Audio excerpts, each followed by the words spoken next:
Hello, I'm Docent Jack at Point Lobos State Natural Reserve. And today I'd like to invite you to come to the tide pools at Weston Beach here at Point Lobos.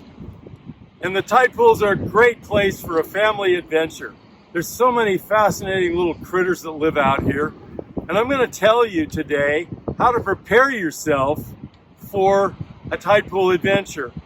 First of all, let's look at some pictures taken here at Weston Beach. You can see that people can easily walk out to the tide pools.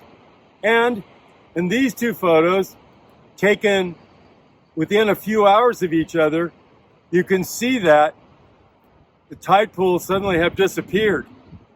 Why have the tide pools disappeared? Well, they're called tide pools because they're created when the tide is low. And the tide is the height of the seawater here at the shoreline.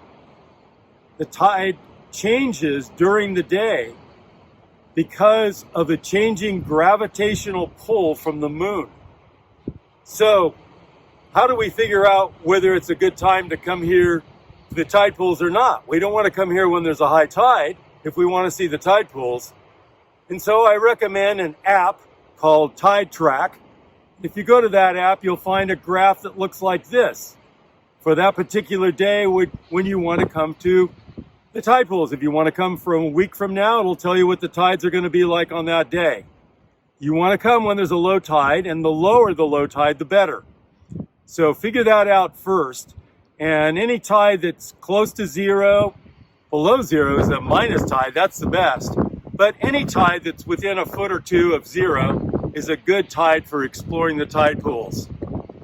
Now, not only do you have to figure out when the tides are correct or appropriate for your safety, but you also have to check the wave conditions. Today, there happens to be a National Weather Service dangerous wave warning, so the beach is closed.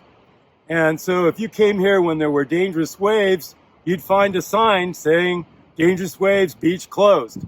Okay, so how do you know whether they're dangerous waves? Well, usually there aren't, but just to be safe, go to weather.com or just Google your wave conditions at Point Lobos, and you'll get the information you need. So now you know two important things to do before you come here.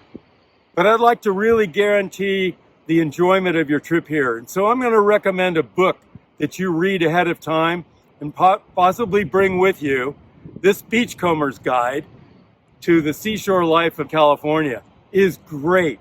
And it has all the pictures of the various kinds of organisms, plants and animals that live here in the tide pools here at Weston Beach. So do that. But now remember, there are two things you need to check. Tide level. Why do you need to check the tide level? And why do you need to check wave conditions? I hope to see you soon here at Point Lobos.